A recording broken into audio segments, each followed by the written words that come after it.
Hello guys, welcome back to my channel HK Official. Yes, I'm there with you with the unit number 4 of engineering physics, that is semiconductor physics.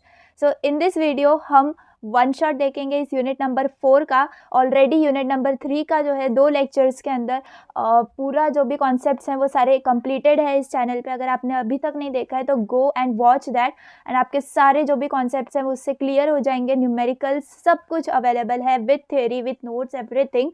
ठीक है, तो ये भी physics का जो unit number 4 है that is semiconductor physics, ये भी मैं एक वन शॉट में एक पर्टिकुलर वीडियो के अंदर कंप्लीट कर दूंगी.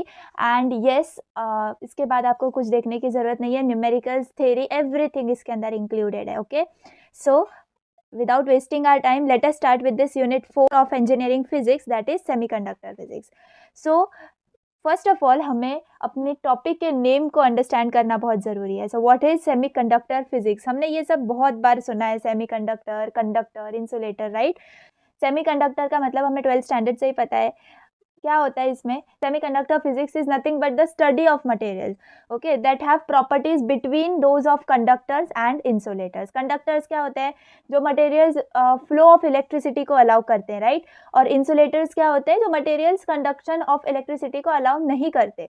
तो यही सेमीकंडक्टर फिजिक्स हो गया. और ये मटेरियल्स कौन से होते हैं सेमीकंडक्टर फिजिक्स के अंदर? जैसे कि सिलिकॉन, जर्मेनियम, ठीक है, इलेक्ट्रॉनिक डिवाइसेस के लिए जो बहुत ज़्यादा इंपॉर्टेंट है, ये सेमीकंडक्टर्स के अंदर आते हैं. और ये समझने के लिए, क्या, सेमीकंडक्टर फिजिक्स को समझने के लिए ये materials electric field, light, temperature और फैक्टर्स के रिएक्शन में कैसे बिहेव करते हैं, राइट. सो जो मॉडर्न इलेक्ट्रॉनिक्स के ट्रांजिस्टर्स हैं, डायोड्स हैं और दूसरे जो भी एसेंशियल कंपोनेंट्स आजकल आ रहे हैं, तो उनकी डेवलपमेंट में हमें सेमीकंडक्टर फिजिक्स क्या हेल्प कर सकता है, तो वो इस यूनिट 4 का मोटिव है. ओके, तो लेट अस गो अहेड. हम देखते हैं हमें क्या क्या पढ़ना है. अब देखो, मैंने इसके अंदर अपने हैंड रिटन नोट्स ही यूज़ करे हैं, तो आपको सब इजीली समझ में आ जाएगा कि आपको अपने आंसर का फ्लो कैसे लिखना है. ठीक है, स्टेप बाय स्टेप मैं सब बताऊंगी with definition, with diagram, everything सब अवेलेबल है. ठीक है, आई होप कि आपको मेरी हैंडराइटिंग भी क्लियरली समझ में आ रही होगी.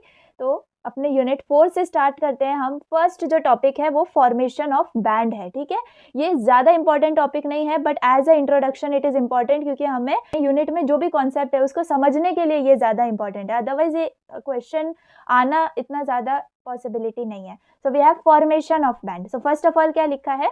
अ single atom has discrete energy levels. ठीक है, to form a solid large number of atoms brought very close to each other, innermost shell electrons are not affected while valence electrons get shared.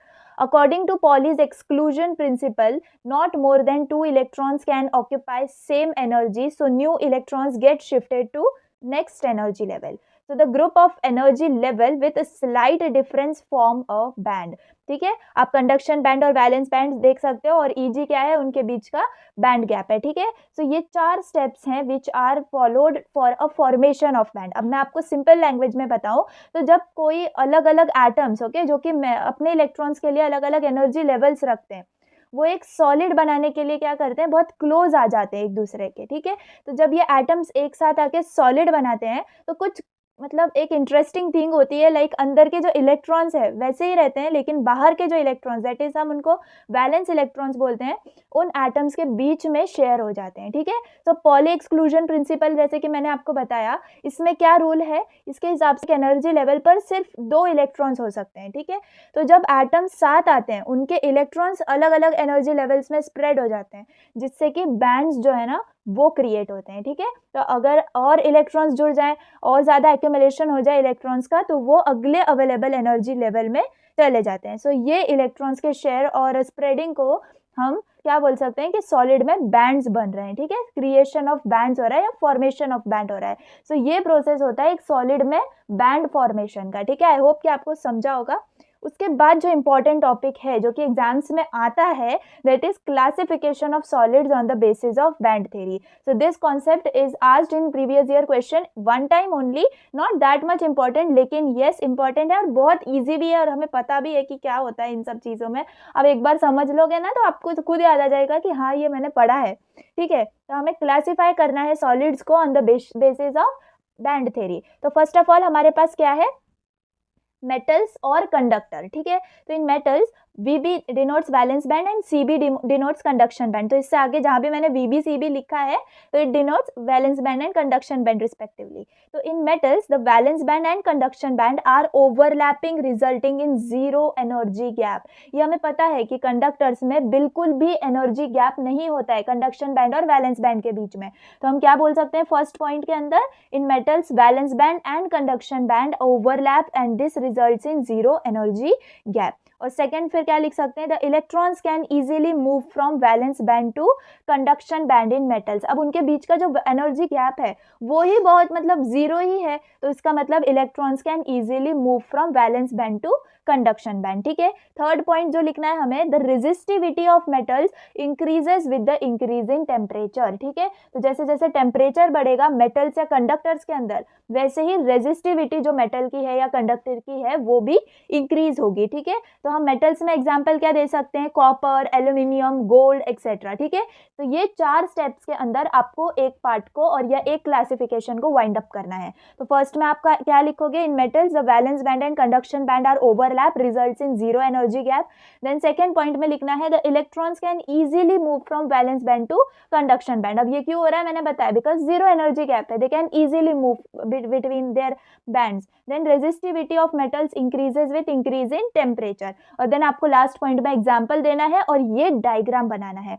Diagram में आप क्या show कर सकते हो, ऊपर conduction band है, नीचे वैलेंस बैंड है, बीच में एक क्रॉस सेक्शन दिखा सकते हो जिसका आप EG डिनोट करता है हमारा band gap, it is equal to 0 electron volt, यानी कि बिल्कुल भी एनर्जी गैप प्रेजेंट नहीं है। ठीक है, तो यहाँ तक मेटल्स कंप्लीट हो गया। इसके बाद सेकेंड क्या है क्लासिफिकेशन ऑफ सॉलिड्स में, सेमीकंडक्टर, जिसके ऊपर हमारा यूनिट बेस्ड है, राइट। तो सेमीकंडक्टर क्या है, in semiconductor valence band and conduction band are separated by small energy gap of order of 1 electron volt to 2 electron volt. तो जो सेमीकंडक्टर के अंदर वैलेंस बैंड और कंडक्शन बैंड का जो सेपरेशन है तो वो कितना है, स्मॉल एनर्जी गैप ही है, जिसका ऑर्डर क्या है, from 1 electron volt to 2 electron volt. ठीक है, तो ये आपको मेंशन करना जरूरी है, क्या, order. Okay, so in semiconductor valence band and conduction band are separated by small energy gap of order 1 electron volt to 2 electron volt. Okay, then second point में आप क्या लिखोगे, the resistivity of semiconductor decreases with the increase in temperature.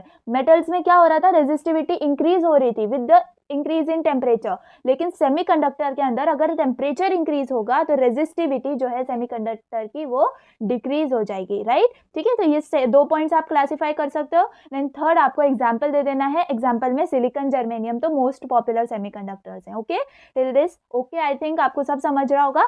इसके बाद आपको अपना diagram बना देना है जिसके अंदर आप कंडक्शन बैंड और वैलेंस बैंड शो करोगे और बीच में जो है बैंड गैप क्या शो करोगे, जो ऑर्डर हमने लिखा है, दैट इज 1 इलेक्ट्रॉन वोल्ट से 2 इलेक्ट्रॉन वोल्ट। सिंपल डायग्राम है, जस्ट जो थ्योरी आपने लिखी है उसी को आपको दिखा देना है डायग्राम के हिसाब से। ठीक है, अब ये सेमीकंडक्टर हो गया। उसके बाद है इंसुलेटर। इंसुलेटर में क्या होगा, in insulator the valence band and conduction band are separated by large energy gap. ठीक है, मेटल्स में 0 एनर्जी गैप था, सेमीकंडक्टर्स में स्मॉल एनर्जी गैप था of order 1 electron volt to 2 electron volt. Insulators में क्या होगा, it is separated by large energy gap that is above 5 electron volt. ठीक है, तो आपको ये रेंज याद रखनी है। तो इधर क्या है, above 5 electron volt. Then the resistivity of insulator decreases with increase in temperature। तो ये किसकी तरह हो गया, सेमीकंडक्टर की तरह। ठीक है, तो सेमीकंडक्टर की तरह अगर हम इंसुलेटर्स का भी टेम्परेचर इंक्रीज करेंगे तो उनकी रेजिस्टिविटी जो है वो डिक्रीज हो जाएगी। उसके बाद आप एग्जांपल दे सकते हो, इंसुलेटर का एग्जांपल हमें पता है वुड, रबर, ओके, जो कि बिल्कुल भी एनर्जी कंडक्ट और इलेक्ट्रिसिटी कंडक्ट नहीं करते हैं। ठीक है, तो अब यहाँ पर आप क्या शो कर सकते हो, कंडक्शन बैंड और वैलेंस बैंड के बीच में थोड़ा ज्यादा डिस्टेंस शो कर सकते हो और band gap greater than 5 electron volt show कर सकते हो। जस्ट आपका classification of solids on the basis of band theory complete होता है। अब ये तो हमें थ्योरी की नॉलेज थी पहले से ही, राइट। जस्ट अभी मैंने आपको पॉइंट्स में बताया कि आपको कैसे अपना आंसर लिखना है। अगर ये क्वेश्चन आया तो आप सिंपली मेटल्स, सेमीकंडक्टर्स और इंसुलेटर्स जैसे मैंने लिखा है सेम वैसे 3 to 4 पॉइंट्स के अंदर आप इसको वाइंड अप कर सकते हो। प्लस आप थोड़े से डायग्राम्स और बना दोगे ना तो पूरा आंसर आपका कंप्लीट हो जाएगा। ठीक है, तो ये हो गया हमारा first part of the unit. उसके बाद है इफेक्टिव मास ऑफ इलेक्ट्रॉन। तो ये जो है ये शॉर्ट नोट में एक्सपेक्टेड है, इतना ज़्यादा इंपॉर्टेंट भी नहीं है, but yes it is expected in short note कि explain effective mass of electron. तो हमें थोड़ी सी भी इसकी नॉलेज होगी तो हम शॉर्ट नोट तो लिख ही सकते हैं, राइट। तो अब देखते हैं इसका मतलब क्या होता है। सो First point tells us an isolated electron freely moving in vacuum has a well defined mass, यानी कि एक isolated electron है और वो वैक्यूम के अंदर फ्रीली मूव कर रहा है, ठीक है. So it has a well defined mass. तो अगर एक कोई भी फ्रीली मूविंग इलेक्ट्रॉन हमारे वैक्यूम के अंदर प्रेजेंट है तो उसके पास क्या है, वेल डिफाइंड मास है. It is generally assumed that mass of electron in solid is same as mass of a free electron. यानी कि अगर हमारे पास एक सॉलिड है, उसके अंदर एक इलेक्ट्रॉन है, उसका मास और जो हमारे पास फ्री इलेक्ट्रॉन है जो कि वैक्यूम के अंदर प्रेजेंट है उसका मास सेम है. ये जनरली अज्यूम किया जाता है, but experimentally measured values indicate that in same solids electron mass is larger while for other it is slightly smaller than the free electron mass. यानी कि हम जनरली अज्यूम क्या कर रहे हैं कि हमारे वैक्यूम में जो इलेक्ट्रॉन फ्रीली मूव कर रहा है और हमारे सॉलिड में जो इलेक्ट्रॉन प्रेजेंट है उन दोनों का मास सेम है. लेकिन एक्सपेरिमेंटली जब इनकी वैल्यूज को मेजर किया गया तब क्या पता चला कि जो सॉलिड के अंदर इलेक्ट्रॉन प्रेजेंट है और फ्री इलेक्ट्रॉन जो वैक्यूम में प्रेजेंट है उसके कंपैरेटिवली सॉलिड में जो इलेक्ट्रॉन है उसका मास थोड़ा ज्यादा है, ठीक है. एक्सपेरिमेंटली मेजर्ड हमें क्या पता चला कि दोनों भी इलेक्ट्रॉन्स ही हैं, बट एक सॉलिड में प्रेजेंट है और एक वैक्यूम में प्रेजेंट है. जो सॉलिड में प्रेजेंट है उसका मास ज्यादा है और जो इलेक्ट्रॉन हमारा फ्रीली मूव कर रहा है वैक्यूम के अंदर उसका मास स्लाइटली स्मॉलर है. तो ये जो है this is nothing but effective mass of electron. So this experimentally determined electron mass is called as effective mass of electron and it is denoted by m star. ठीक है, तो जो experimentally इलेक्ट्रॉन का मास डिफाइन करा है या determine करा है हम बोल सकते हैं उसी को क्या बोलते हैं हम, effective mass of electron. Simple है, ठीक है. और इसको हम डिनोट कैसे करते हैं, m स्टार से. ठीक है, आई होप इधर तक समझा. उसके बाद the expression for the effective mass is m star is equal to h cross square upon d2e upon dk square. अब ये थोड़ा सा एक्सप्रेशन आपको याद रखना पड़ेगा. क्या है, सिंपल है, m star is equal to h cross square upon d2e upon dk square. अब यहाँ पर इसका d2e अपॉन dk स्क्वायर का जो सिग्निफिकेंस है ये भी हम देखेंगे अभी. So when energy of free moving electron is minimum it is near the bottom of conduction band. यानी कि अगर हमारे इलेक्ट्रॉन जो फ्रीली मूव कर रहा है वैक्यूम के अंदर उसकी जो एनर्जी है अगर वो कम है, मिनिमम है, तो वो कहाँ प्रेजेंट होगा, it is near the bottom of conduction band. ठीक है, the effective mass is nearly identical to mass of free electrons such that m is equal to m star. ठीक है, अगर हम कंपैरिजन के लिए देखें तो जो हमारा इफेक्टिव मास है जो कि हमने एक्सपेरिमेंटली डिटरमाइन किया था तो वो किसके आइडेंटिकल हमें मिलना चाहिए, मास ऑफ फ्री इलेक्ट्रॉन के जो कि वैक्यूम के अंदर प्रेजेंट है, राइट. तो हम उसको कैसे डिनोट कर सकते हैं, such that m is equal to m star. इसके बाद when d2e upon dk square is equal to 0, मैंने बताया था आपको इसका सिग्निफिकेंस हमें देखना है जो कि हमने यहाँ पर एक्सप्रेशन लिखा था, that is m star is equal to h cross square upon d2e upon dk square. तो यहाँ पर जो d2e अपॉन dk स्क्वायर है अगर ये हमने 0 कर दिया, ठीक है, when this value is 0 it indicates that an external field can not exert any action on the motion of electron in this reason.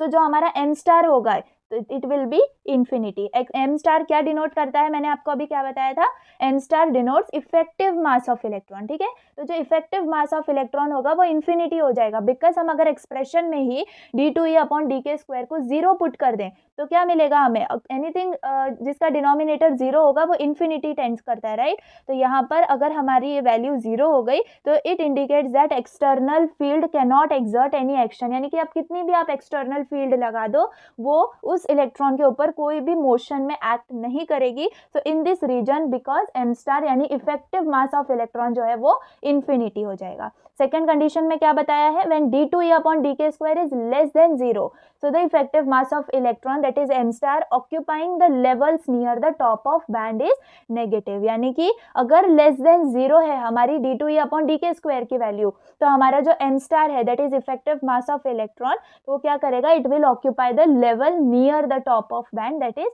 Negative. ठीक है, आई होप आपको ये इफेक्टिव मास ऑफ इलेक्ट्रॉन वाला जो कॉन्सेप्ट है वो समझ में आया होगा. थोड़ा भी समझा है तो इट्स ओके, शॉर्ट नोट में आप लिख सकते हैं. ठीक है, उसके बाद है density of statements. Density of statement में सिर्फ डेफिनेशन है और एक फॉर्मूला है जो आपको याद रखना है. ठीक है, it is not frequently asked but for your safety purpose you can understand and define जो किया है मैंने वो समझ लो और उसके बाद बस ये फॉर्मूला याद रखना है. ठीक है, तो यहाँ पर डेंसिटी ऑफ स्टेटमेंट्स क्या कहता है देखते हैं. It is defined as the number of available states per unit volume per unit energy interval centered around E. It represents the number of states occupied by the charge carriers. The number of states in the energy range E and E plus dE is given by the expression is given. ठीक है, तो इसका मतलब क्या हुआ basically अगर मैं आपको बताऊं, so this density of states ये बेसिकली हमें क्या बता रहा है कि कितने एनर्जी स्लॉट्स अवेलेबल हैं एक स्पेसिफिक रेंज में एक दिए गए वॉल्यूम के अंदर, ठीक है, गिवन वॉल्यूम के अंदर। तो ये बताता है कि कितने स्टेट्स या स्लॉट्स हैं पार्टिकल्स के लिए एक एनर्जी रेंज में। मान लो अगर तुम्हारे पास कोई एनर्जी ई है और उसके पास एक छोटा लाइक शॉर्ट इंटरवल है डी ई, ठीक है, तो डेंसिटी ऑफ स्टेट क्या हेल्प करता है उस पर्टिकुलर एनर्जी विंडो में कितने स्टेट्स या स्लॉट्स हैं पार्टिकल्स के लिए। तो इसके लिए जो फॉर्मूला दिया है ना, इस फॉर्मूले का यूज करके हम क्या निकाल सकते हैं, इसके लाइक मटेरियल के एनर्जी स्पेक्ट्रम में चार्ज कैरियर्स के लिए कितने पॉसिबल स्टेट्स अवेलेबल है, तो वो क्वांटिफाई हम कर सकते हैं इस मैथमेटिकल एक्सप्रेशन के थ्रू। तो आपको आई थिंक आपको समझा होगा कि डेंसिटी ऑफ स्टेट्स में हमें क्या लिखना है, ठीक है। तो आप एक्सप्रेशन देख सकते हो, G E into D E is equal to 4 pi upon H cube into 2m raise to 3/2 e raise to 1/2 dE। So यहाँ पे GE क्या है, डेंसिटी ऑफ स्टेट्स फंक्शन है, ठीक है। ये फॉर्मूला यूज करके हम क्या निकाल सकते हैं, क्या क्वांटिफाई कर सकते हैं, तो मटेरियल में एनर्जी स्पेक्ट्रम में चार्ज कैरियर्स के लिए कितने पॉसिबल स्टेट्स अवेलेबल है वो हम कैलकुलेट कर सकते हैं। सो this is density of states, okay. इसके बाद इलेक्ट्रिक कंडक्टिविटी इन मेटल्स। अब आप देख सकते होगे मैंने यहाँ पर 0 आउट ऑफ 3 स्टार दिया है इसको। So why is it like that? Because it is never asked in paper. अब पूछा ही नहीं जाता है तो आप पढ़ा क्यों रहे हो, अगर आप ऐसा सोचोगे। तो अगर आप ये वाला कॉन्सेप्ट समझोगे ना तो आपको इसके आगे जो है वो सब इजीली समझेगा, क्योंकि अगर आपने यही स्किप कर दिया तो आगे के जो कॉन्सेप्ट है ना वो समझ में नहीं आएंगे। तो एकदम फास्ट मैं इसको ले लेती हूँ जो आपको समझ में आए, ठीक है। तो इलेक्ट्रिक कंडक्टिविटी इन मेटल्स हमें समझना है। तो विदाउट पोटेंशियल और विद पोटेंशियल अब हमें समझ में आ रहा है कि आयंस और इलेक्ट्रॉन्स जो हैं वो रैंडमली मूव कर रहे हैं जहाँ पर पोटेंशियल नहीं है, फिगर ए के अंदर। उसके बाद फिगर बी में आप देख सकते हो जहाँ पर पोटेंशियल अप्लाई किया है, तो हमारे जो इलेक्ट्रिक फील्ड के प्रेजेंस में इलेक्ट्रॉन्स और आयंस है वो एक वेलोसिटी से एक लाइन में फ्लो कर रहे हैं, राइट। तो ये डिफरेंस हमने शो कर दिया। उसके बाद देखो मैंने यहाँ पर थोड़ा सा डायग्राम को मेंशन कर दिया है, like in absence of electric field electrons and ions move randomly, okay, as shown in figure A. In presence of electric field, electrons and ions are directed whose velocity is given by Vd is equal to mu e। अब यहाँ पर drift velocity क्या दिया है, mu e, ठीक है। यहाँ पर mu क्या है, मोबिलिटी, e क्या है, इलेक्ट्रिक फील्ड, ठीक है। लेकिन हमें पता है कि इलेक्ट्रिक फील्ड का फॉर्मूला क्या होता है, V अपॉन L, ठीक है। अगर हमने ये वाला फॉर्मूला इसके अंदर पुट कर दिया तो हमें क्या मिला, Vd is equal to mu V by L। Remember ये वाला फॉर्मूला हमें आगे यूज होने वाला है, ठीक है। So the current flowing through metals of area A, यानी कि अब उस मेटल के अंदर कितना करंट फ्लो हो रहा है वो हम कैसे मेजर करेंगे, it is given by I is equal to NEV A, ठीक है। तो ये जो है ये फॉर्मूला आपको याद रखना है एंड यही यूज होने वाले हैं आगे, okay. So I is equal to NEV A, ठीक है। ये फॉर्मूला हमने याद रख लिया। अब ये यहाँ पर जो Vd है, राइट, इसके अंदर हमने जो वैल्यू कैलकुलेट करी थी अभी वो पुट कर देंगे। तो क्या मिला, I is equal to NE mu V by L A, ठीक है। अब थोड़ा रीअरेंज करके हम यहाँ पर V बाय I लेकर आएंगे, क्यों, बिकॉज हमें इसको रेजिस्टेंस के साथ कंपेयर करना है, ठीक है। तो V बाय I करेंगे, जो भी वैल्यूज राइट साइड में जा रही है that is L upon NE mu A, वो लिख देंगे, ठीक है। अब V बाय I क्या होता है, रेजिस्टेंस होता है। यहाँ पर L बाय A को कॉमन लेके जो भी बाकी बचा है उसको हम क्या मेंशन कर देंगे, रो। तो हमें रो यानी कि रेजिस्टिविटी, तो ये क्या हो गया, एक फॉर्मूला क्रिएट हो गया that is R is equal to rho L by A। तो यहाँ से हमें रो की वैल्यू क्या मिली, जो हमने अज्यूम किया था, that is 1 upon NE mu, ठीक है। और ये अगर 1 अपॉन NE म्यू मिला है यानी कि रेजिस्टिविटी, तो रेजिस्टिविटी का रेसिप्रोकल क्या होता है हमारा सिग्मा, तो sigma is equal to NE mu मिल गया। जस्ट यही डेरिवेशन है इलेक्ट्रिक कंडक्टिविटी इन मेटल्स का, ठीक है। आई होप आपको समझा होगा। अब इसके बाद जो इंपॉर्टेंट कॉन्सेप्ट है जिसके लिए हमने ये वाला डेरिवेशन पढ़ा था that is electrical conductivity of semiconductors. And remember मैंने इसमें 3 आउट ऑफ 3 स्टार्स दिए हैं and it is very important and very frequently asked question, okay. तो आप कोई भी PYQ उठा के देख लो, आपको ये क्वेश्चन दिखेगा that is electrical conductivity of semiconductor. तो आपको इसमें सिंपली क्या करना है, अगर आपको इलेक्ट्रिकल कंडक्टिविटी इन मेटल समझा है ना तो ये भी आपको इजीली समझ जाएगा। तो सिंपली आपको सबसे पहले क्या करना होगा, ये डायग्राम बनाना होगा जिसमें आप एक सेमीकंडक्टर शो शो कर रहे हो, और फिर आप देख सकते हो कि आयंस जो है वो राइट साइड को मूव हो रहे हैं और इलेक्ट्रॉन्स नेगेटिव साइड, लाइक आप कैसे समझ सकते हो कि positive to negative electrons move हो रहे हैं और negative to positive ions move हो रहे हैं, राइट। इसको आप कैसे दिखा सकते हो, यहाँ पे if a potential difference is applied across the semiconductor, यानी एक सेमीकंडक्टर लिया है, उसके अक्रॉस पोटेंशियल डिफरेंस अप्लाई किया है, so it generates the electric field, यानी कि आप उस पोटेंशियल डिफरेंस की वजह से क्या होगा, इलेक्ट्रिक फील्ड जनरेट होगी। This causes electrons to move towards the positive terminal. पहले वो क्या थे, रैंडमली मूव कर रहे होंगे, लेकिन जैसे ही हमने पोटेंशियल डिफरेंस अप्लाई किया उसके बाद क्या हुआ, दिस इलेक्ट्रिक फील्ड जनरेट हुई, उसके वजह से इलेक्ट्रॉन्स जो है वो positive to negative terminal of source के क्या करने लगे, मूव करने लगे, ठीक है। उसके बाद हमें क्या अज्यूम करना है, let V be the applied potential difference, E be electric field, I is the total current, उसके बाद IE that is current due to electron, IH current due to hole, ठीक है। जो हमारा सिंबल है वही हमें डिनोट कर रहा है हमें क्या लिखना है आगे उसके डिस्क्रिप्शन में, ठीक है। NE क्या होता है, density of electron, NH is density of hole, then mu E is mobility of electron, similarly mu H is mobility of hole।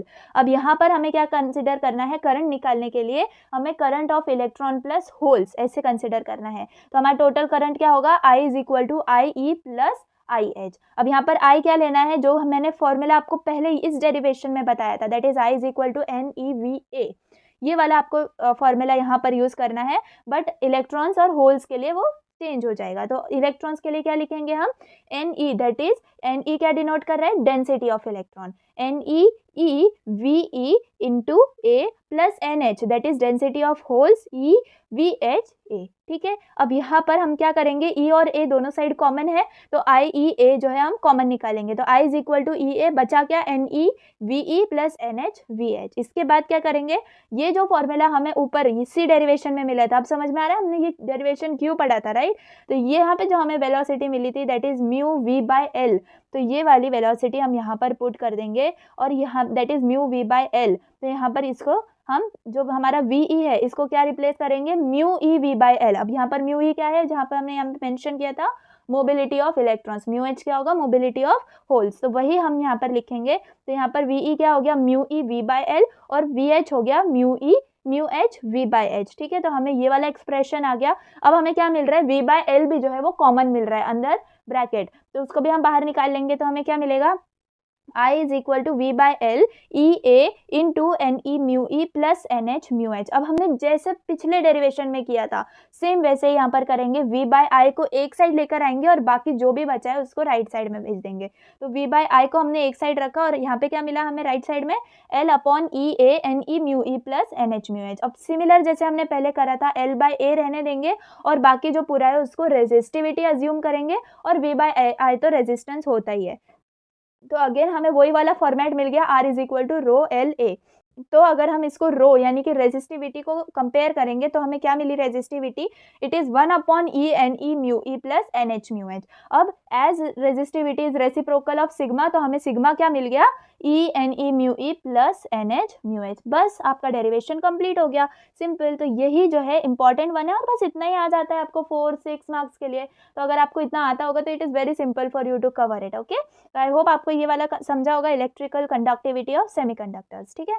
इसके बाद जो है आपको इसके अंदर इंट्रिंसिक और एक्सट्रिंसिक की कंडीशंस भी आ जाती हैं, ठीक है। तो ये आपका 6 to 8 मार्क्स का क्वेश्चन बन जाता है। तो इसमें केस 1 क्या है, फॉर इंट्रिंसिक सेमीकंडक्टर, सिंपल है। इंट्रिंसिक सेमीकंडक्टर में क्या होता है, number of electrons is equal to number of holes होता है, राइट। तो इसको हम इक्वल कर देंगे number of I, that is intrinsic, इसको कंसिडर करेंगे। तो NE is equal to NH is equal to NI हो गया। अब यहाँ पर जो सिग्मा है दैट इज इंट्रिंसिक के लिए, तो वो क्या था जो हमें यहाँ पर मिला था, that is NE mu E plus NH mu H, E into NE mu E plus NH mu H। अब यहाँ पर हमने क्या कंसिडर किया, NE और NH किसके इक्वल है, NI के इक्वल है। तो NE और NH की जगह हम क्या रिप्लेस कर देंगे, NI रिप्लेस कर देंगे। वही फॉर्मूले को हमें जो है ना रिप्रेजेंट करना है अलग फॉर्म में, तो E into NI mu E plus NI mu H हो गया। अब यहाँ पर जो है NI भी कॉमन आ जाएगा, तो क्या मिलेगा हमें, sigma intrinsic semiconductor is equal to ENI in bracket mu E plus mu H। तो ये केस 1 हो गया, किसके लिए,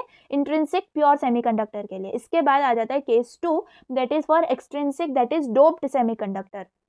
अब एक्सट्रिंसिक सेमीकंडक्टर में हमें पता है 2 टाइप्स होते हैं, एन टाइप और पी टाइप। तो फॉर एन टाइप हमें पता है number of electrons are greater than number of holes, ये हमें पता है। तो अगर number of electrons are greater than number of holes, तो हम नंबर ऑफ होल्स को निग्लेक्ट कर सकते हैं। और अगर हम फॉर्मूले के अंदर देखें तो ENH μH ये पूरा होल्स को रिजेंबल कर रहा है, राइट। तो हम इसको जो है निग्लेक्ट कर देंगे तो हमारे पास सिंपली क्या बचा, तो ENE μE बचा, यानी कि हमें होल्स वाला जो भी पार्ट है ना उसको निकाल देना है इक्वेशन में से, और जितना इलेक्ट्रॉन रिलेटेड है दैट इज ENE μE उतना शो करना है। So that will be for N type. और सिमिलरली पी टाइप के लिए दैट इज पी टाइप में क्या होता है, number of holes are greater than number of electrons. So similarly हम इस वक्त क्या करेंगे, जो इलेक्ट्रॉन वाला सारा पार्ट है वो निकाल देंगे फॉर्मूले से, और हमें क्या मिलेगा, ENH μH, ठीक है। तो ये हो गए केसेस, एंड आपका 6 to 7 to 8 मार्क्स का जो आंसर है वो रेडी है, ठीक है। तो आपको ये किसी भी इसमें पूछा जा सकता है, तो आप इतना सब मेंशन कर दो, बस ये डायग्राम बना दो, इतना थोड़ा सा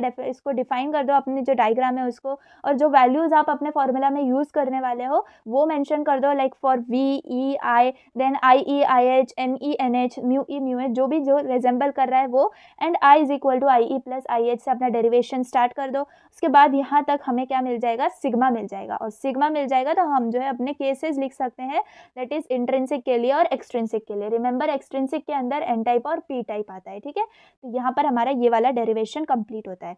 इसके बाद नेक्स्ट पार्ट है फर्मी फंक्शन और फर्मी डिराक डिस्ट्रीब्यूशन फंक्शन। ये भी मोस्ट इंपॉर्टेंट पार्ट है और प्रीवियस ईयर क्वेश्चंस में पूछा गया है। तो इसमें आपको क्या लिखना है, पहले तो फर्मी लेवल फॉर मेटल क्या होता है, सबसे पहले आपको आ सकता है question Fermi level for semiconductor define करो। तो आप कैसे डिफाइन करोगे, जो कि मैंने सेकंड डेफिनेशन लिखा है, that is it is the centre of gravity of electrons in conduction band and holes in valence band weighted accordingly, ठीक है। तो ये डेफिनेशन हो गया for Fermi level in semiconductor.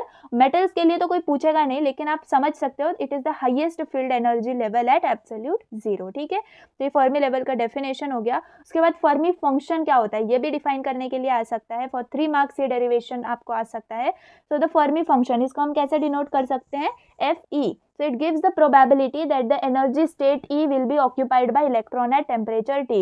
यानी कि कोई भी एनर्जी स्टेट वो इलेक्ट्रॉन से कितना ऑक्यूपाई हो पा रहा है उसकी प्रोबेबिलिटी फाइंड करना ही हमारा फर्मी फंक्शन होता है। सो उसकी प्रोबेबिलिटी को ही हम क्या बोलते हैं, फर्मी फंक्शन बोलते हैं। So it is derived as FE is equal to 1/1 plus E raise to E minus EF upon KT। अब देर इज नो ऑप्शन, आपको इसको याद ही रखना पड़ेगा, ये जो एक्सप्रेशन है, ठीक है। तो FE is equal to 1/1 plus E upon E raise to E minus EF upon KT, ठीक है। ये वाला आपको एक्सप्रेशन याद रखना पड़ेगा, जिसमें FE क्या है, हमारा फर्मी फंक्शन, EF क्या है, फर्मी एनर्जी लेवल, E क्या है, energy of given state to be occupied, जिसकी भी हमें एनर्जी निकालनी है वो स्टेट, ठीक है।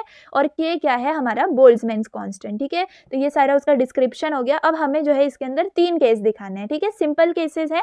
फर्स्ट केस क्या है, at T equal to 0 degree kelvin, ठीक है। तो हमारा जो टेम्परेचर है वो 0 डिग्री केल्विन है, और E is greater then EF, यानी कि जो हमें एनर्जी दी है जिस स्टेट की हमें जिसमें ऑक्यूपाई करना है, राइट, तो वो E रेज टू F यानी कि फर्मी एनर्जी लेवल से ज्यादा हुई। तो उस वक्त हम क्या करेंगे, for energy levels located above Fermi energy. तो अगर हमने ये पुट करा अपने फॉर्मूले के अंदर, तो यहाँ पर अगर T 0 हो रहा है तो आप समझ सकते हो कि डिनोमिनेटर 0 हो रहा है, और डिनोमिनेटर 0 होगा तो E रेज टू इन्फिनिटी आ जाएगा। तो हमें यहाँ पर एक्सप्रेशन क्या मिला, 1/1 plus E raise to infinity, और E raise to infinity is equal to infinity.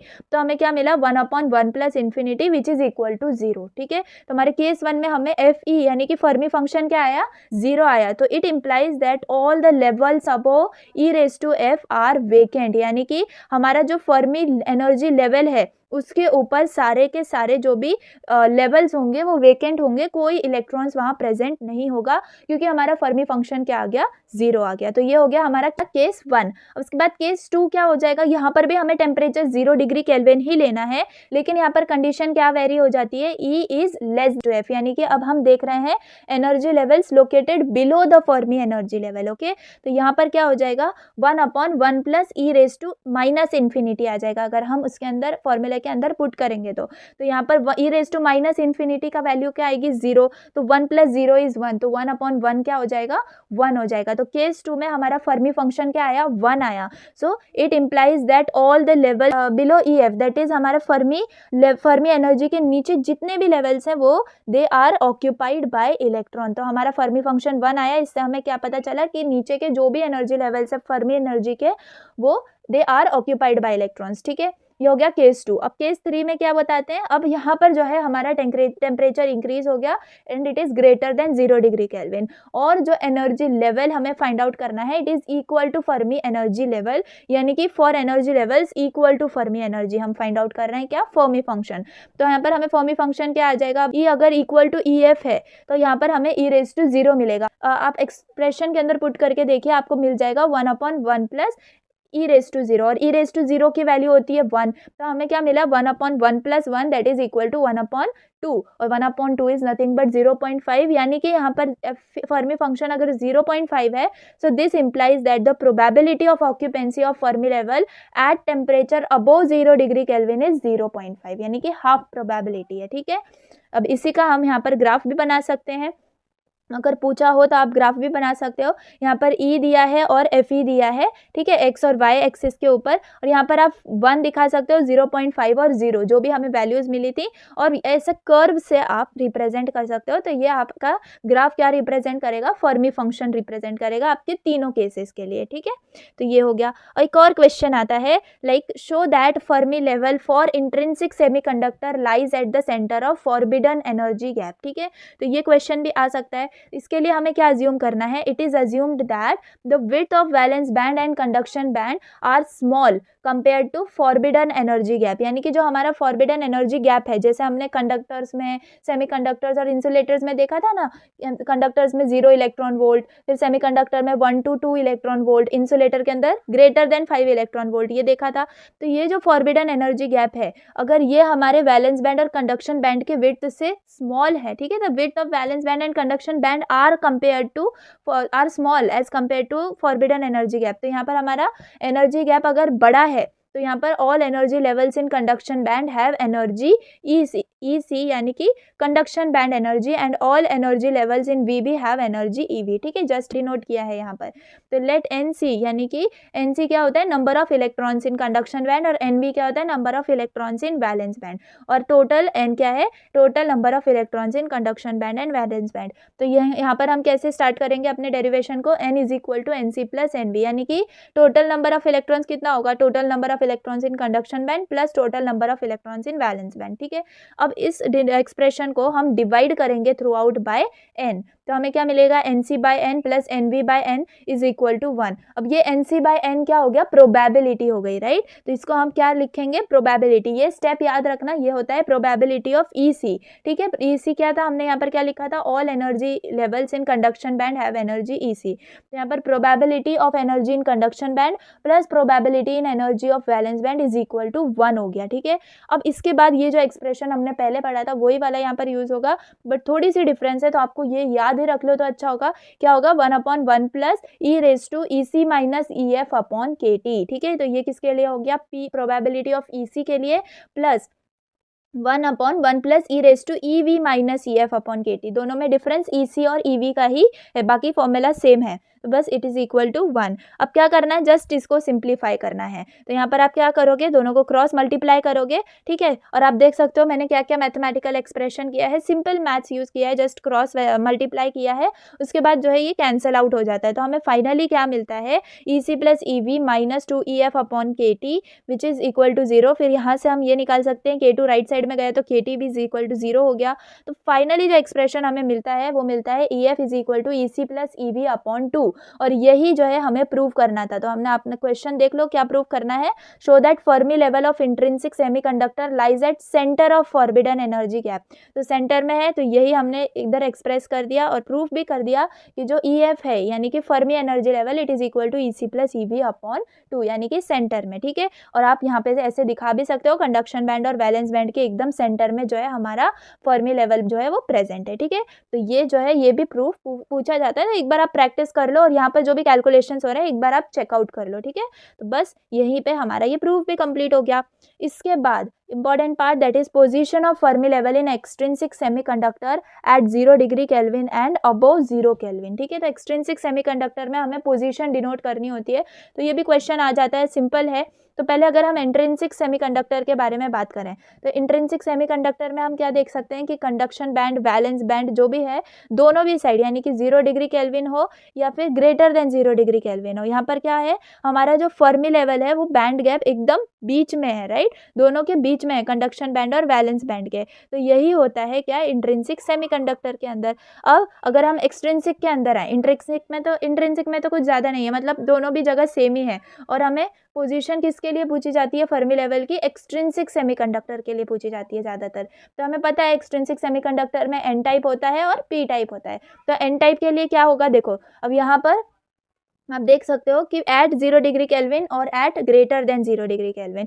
तो अगर आप एब्सोल्यूट 0 डिग्री केल्विन पर देखो तो फर्मी लेवल इंट्रिंसिक सेमीकंडक्टर में जो बैंड गैप के बीच में होता है। ठीक है, जब हम डोपिंग इम्प्योरिटीज जैसे फॉस्फोरस डाल देते हैं, यानी कि जो एक्स्ट्रा इलेक्ट्रॉन्स ऐड कर देते हैं, तो जो एन टाइप सेमीकंडक्टर है वो बन जाते हैं। तब फर्मी लेवल जो कंडक्शन बैंड के पास शिफ्ट हो जाता है, क्योंकि यहाँ ज़्यादा इलेक्ट्रॉन्स अवेलेबल होते हैं। तो आप यहाँ पर देख सकते हो डायग्राम में, हमारा जो फर्मी लेवल है जो वो है थोड़ा सा कंडक्शन बैंड के तरफ जो है वो मतलब शिफ्ट हो गया है। ये एडेड इलेक्ट्रॉन्स कंडक्शन बैंड में होता है जो इलेक्ट्रिसिटी कंडक्ट करने में हेल्प करते हैं। ठीक है, तो आई होप आपको समझा होगा 0 डिग्री केल्विन पे क्यों जो है हमारा फर्मी लेवल जो है वो शिफ्ट हो गया है टूवर्ड्स कंडक्शन बैंड, ये याद रखना है। ठीक है, अब at greater than 0 degree kelvin क्या होगा, तो जब टेम्परेचर बढ़ जाता है ना तो ज़्यादा इलेक्ट्रॉन्स को एनर्जी मिलती है और वो कंडक्शन बैंड में जाते हैं, जिससे वैलेंस बैंड में कम इलेक्ट्रॉन्स रह जाते हैं, राइट। तो ये इलेक्ट्रॉन्स का शिफ्ट जो है ना कंडक्शन बैंड की ओर, ये फर्मी लेवल को थोड़ा सा कंडक्शन बैंड के नज़दीक ले आ जाता है, और जिससे कि एक्स्ट्रा इलेक्ट्रॉन्स कंडक्शन करने के लिए अवेलेबल रहें। ठीक है, तो यहाँ पे आप देख सकते हो कि यहाँ पर थोड़ा सा जो है हमारा कंडक्शन बैंड नीचे आ गया है, तो ये इसका रीज़न होगा। ठीक है, ये हो गया एन टाइप के लिए। उसके बाद पी टाइप के लिए आप देखो, पी टाइप में सेम है बट जस्ट अपोजिट हो गया है। ठीक है, तो अगर आप देखो 0 डिग्री यानी एब्सोल्यूट 0 डिग्री केल्विन पर क्या हो रहा है, पी टाइप सेमीकंडक्टर में डोपिंग के थ्रू, जैसे बोरॉन डालने के बाद, अब हमने एन टाइप में क्या डाला था, फॉस्फोरस डाला था, यहाँ पर हम बोरॉन पुट करेंगे जो इलेक्ट्रॉन्स की कमी के कारण होल्स क्रिएट करता है। ठीक है, तो फर्मी लेवल वैलेंस बैंड के नज़दीक शिफ्ट होता है और यहाँ कम इलेक्ट्रॉन्स होने से होल्स जनरेट होते हैं जो इफेक्टिवली पॉजिटिव चार्ज कैरियर्स की तरह काम करते हैं। ओके, तो ये हो गया हमारा 0 डिग्री केल्विन के लिए। उसके बाद आप देख सकते हो ग्रेटर देन 0 डिग्री केल्विन पर, यहाँ पर जब टेम्परेचर बढ़ जाता है तो कुछ इलेक्ट्रॉन्स वैलेंस बैंड से कंडक्शन बैंड में जाते हैं, यानी मतलब उनको जाने के लिए सफिशिएंट एनर्जी गेन करते हैं, जिससे वैलेंस बैंड में और होल्स बनते हैं। ठीक है, इलेक्ट्रॉन्स का ये जो शिफ्ट है वैलेंस बैंड में और होल्स को और क्रिएट करता है, जिससे फर्मी लेवल वैलेंस बैंड की ओर नज़दीक शिफ्ट हो जाता है। ठीक है, ताकि इलेक्ट्रॉन्स की जो कमी है और होल्स का ज़्यादा होना जो कंडक्टिविटी के लिए मेंटेन रहे। तो आप दोनों केसेस में क्या समझ में आ रहा है, जब टेम्परेचर बढ़ता है तो इलेक्ट्रॉन्स और होल्स के मूवमेंट की वजह से जो फर्मी लेवल की पोजीशन है वो बदल जाती है। लेकिन फंडामेंटल डिफरेंस ये है कि क्या इलेक्ट्रॉन्स का एक्सेस है यानी एन टाइप है, या फिर उनकी कमी है that is P type doping elements है, तो उसके वजह से जो है हमारा डिफरेंस क्रिएट होता है। तो आई होप आपको ये समझा होगा, that is proposition of Fermi level in extrinsic and intrinsic. Extrinsic में ही हमें समझना है एन टाइप और पी टाइप, इंट्रिंसिक तो जस्ट फॉर रेफरेंस मैंने आपको दिया था। ठीक है, above 0 degree Kelvin and at absolute 0 degree Kelvin. Okay, I hope आपको ये समझा होगा। इसके बाद PN junction diode for zero bias. ठीक है, PN junction diode for zero bias, और यहाँ पर हमें क्या देखना है, for forward bias also and for reverse bias also. तो यहाँ पर आप देख सकते हो कि कंडक्शन बैंड कैसे प्रेजेंट है, तो मैं आपके लिए रीड आउट कर दूँ। When equilibrium is achieved, the movement of electrons and holes across the junction stops. The electron from n region face the potential barrier across the junction. Thus, they cannot cross the junction and no net current flows. ठीक है, अगर आपको कुछ नहीं समझा है तो आप जस्ट मेरे वर्ड्स पे फोकस करिए, मैं क्या एक्सप्लेन कर रही हूँ। तो जो पीएन जंक्शन डायोड जीरो बायस में होता है तब वो इक्विलिब्रियम स्टेट में होता है। ठीक है, रिमेंबर दिस। इस वक्त इलेक्ट्रॉन्स और होल्स के मूवमेंट जंक्शन के अक्रॉस रुक जाता है, क्योंकि उनको एक पोटेंशियल बैरियर फेस करना पड़ता है। एन रीजन के इलेक्ट्रॉन्स और पी रीजन के होल्स दोनों ही इस बैरियर के वजह से जंक्शन को क्रॉस नहीं कर पाते, इस वजह से कोई नेट करंट फ्लो नहीं हो सकता। तो क्योंकि पोटेंशियल बैरियर की वजह से दोनों तरफ जो है चार्ज कैरियर्स के लिए इक्वल रिपल्जन हो जाता है, तो इसी वजह से हमें कोई मूवमेंट नहीं दिखता और हम इसको क्या डिनोट करते हैं, पी एन जंक्शन में जीरो बायस। ठीक है, तो zero bias in P N junction, क्योंकि आप देख सकते हो यहाँ पर हमें कितना वैलेंस यहाँ पर गैप मिल रहा है ई वी बी। ठीक है, तो ये हो गया जीरो बायस के लिए। उसके बाद आप देख सकते हो फॉरवर्ड बायस, तो फॉरवर्ड बायस के लिए जो है डायग्राम चेंज हो जाता है। And I will suggest you कि आप ये तीनों जो डायग्राम्स है, जीरो बायस, फॉरवर्ड बायस और रिवर्स बायस, ये तीनों डायग्राम्स एक बार अपनी बुक में कॉपी करिए, मतलब जो भी है एक बार बना के देखिए, आपको समझ जाएगा। ठीक है, तो ये फॉरवर्ड बायस कंडीशन, इसके अंदर क्या होता है देखो, मैं एक बार रीड कर दूं। When PN junction is forward biased by a potential V, the depletion region reduces। देख सकते हो आप, E VB माइनस V हो गया, यानी कि जो हमारा डिप्लीशन रीजन है वो रिड्यूस हो गया है। ठीक है, and potential difference between P and N region decreases by E VB minus V। ठीक है, तो यहाँ पर ये कंडीशन हो गई किसकी, फॉरवर्ड बायस की। अब यहाँ पर जब PN जंक्शन डायोड को फॉरवर्ड बायस किया जाता है एक पोटेंशियल V से, तो डिप्लीशन रीजन जो है वो नैरो हो जाती है। ठीक है, कम हो जाती है, तो पोटेंशियल डिफरेंस P और N रीजन के बीच में कम हो जाता है, जो कि E V B minus V, इससे हम डिनोट कर रहे हैं। वी बी क्या है, बिल्ट इन पोटेंशियल। ठीक है, तो इस बैरियर में कमी होने से चार्ज कैरियर्स को जंक्शन को क्रॉस करना इजी हो जाता है, जो डायोड के थ्रू करंट फ्लो को प्रमोट करता है। तो ये क्या हो गया हमारा फॉरवर्ड बायस। ठीक है, आई होप ये भी समझा होगा। और रिवर्स बायस इसका रिवर्स है, यहाँ पर जो है डिप्लीशन रीजन हमारा बढ़ जाता है, यानी कि E V B plus V आप देख सकते हो, और आपको इसको ब्रॉड शो करना है और इसको नैरो शो करना है। ठीक है, डायग्राम को आप नीटली देखोगे तो आपको समझ में आएगा। यहाँ पर मैंने क्या लिखा है, when junction is reverse biased by a potential V, the depletion region increases and potential difference between P and region increases by EVB plus V। Just opposite हो रहा है जो कि फॉरवर्ड में हुआ था। अब इसका रीजन देखते हैं, तो रिवर्स बायस में ना डिप्लीशन रीजन वाइडन हो जाता है, जैसे आप देख सकते हो डायग्राम में। तो पोटेंशियल डिफरेंस P और N रीजन के बीच में बढ़ जाता है, जो हम किससे डिनोट कर रहे हैं, EVB प्लस V से। यहाँ पर V क्या है, रिवर्स बायस पोटेंशियल है जो अप्लाई किया गया है। ठीक है, तो ये widen depletion region potential barrier को और ज्यादा बढ़ा देती है, जिससे चार्ज कैरियर्स को जंक्शन को क्रॉस करना और भी मुश्किल हो जाता है। ठीक, इसकी वजह से बहुत कम जो करंट है ना वो फ्लो होता है। तो ये हो गया किसके बारे में, रिवर्स बायस के लिए। ठीक है, तो आई होप आपको ये समझा होगा क्या, जीरो बायस, फॉरवर्ड बायस और रिवर्स बायस। इसके बाद आता है important topic, that is photovoltaic effect. अब ये भी हमने पढ़ा है 12th स्टैंडर्ड में, सोलर एनर्जी, सोलर पैनल्स जब हम पढ़ रहे थे, एसएमई में भी हमने पढ़ा है क्या, solar energy and all panels वगैरह। तो अब ये फोटोवोल्टाइक इफेक्ट क्या होता है देखते हैं। It is a process in which two dissimilar materials in close contact produce an electrical voltage when light और other radiant energy incidents on it. Okay, तो ये हमने क्या किया, फोटोवोल्टाइक इफेक्ट को एक्सप्लेन कर दिया। जबकि कोई दो डिसिमिलर मटेरियल्स क्लोज कॉन्टैक्ट में आते हैं तो वो क्या करते हैं, इलेक्ट्रिकल वोल्टेज प्रोड्यूस करते हैं। और जब इलेक्ट्रिकल वोल्टेज प्रोड्यूस होती है तो ये कब होती है, व्हेन लाइट और अदर रेडिएंट एनर्जी उसके ऊपर इंसिडेंट हो। ठीक है, तो इस वोल्टेज के लिए इसको हम क्या बोलते हैं, फोटोवोल्टाइक इफेक्ट। सोलर सेल क्या होता है, it works on the principle of photovoltaic effect and solar cell convert solar energy into electrical energy. ये सब बेसिक नॉलेज हमें पता है। अब ये जो डायग्राम है ये इंपॉर्टेंट है, जो कि आपको निकालना होगा, जिसमें आप देख सकते हो पी टाइप है, पी टाइप थोड़ा आपको नैरो दिख रहा होगा, और एन टाइप है जो कि थोड़ा ब्रॉड दिख रहा होगा। उसके बाद बीच में क्या है, हमारा पी एन जंक्शन प्रेजेंट है।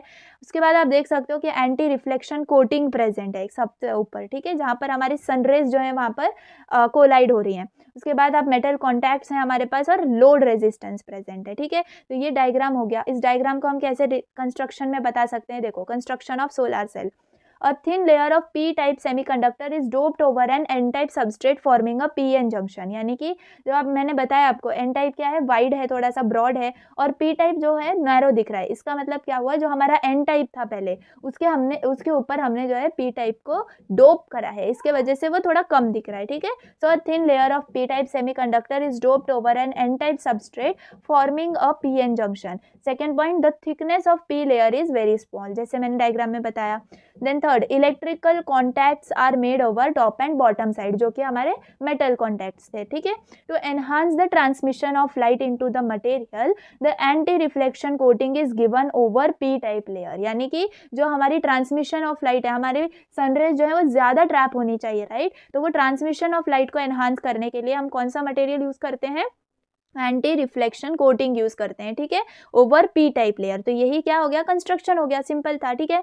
इसके बाद हमें वर्किंग के अंदर ये शो करना है, ये वाला डायग्राम, ठीक है। ये इंपॉर्टेंट डायग्राम है, सेम है जैसे कि हमने जीरो बायस में बनाया था, ठीक है। जस्ट यहाँ पर आपको होल्स, इलेक्ट्रॉन्स जो है और उनका फ्लो है, बस उतना एक्स्ट्रा दिखाना है, ठीक है। हम इसकी जो हमारा वर्किंग है वो देख लेते हैं। First point, when the sunlight falls on the upper P region it generates the electron hole pair in both P and N reason.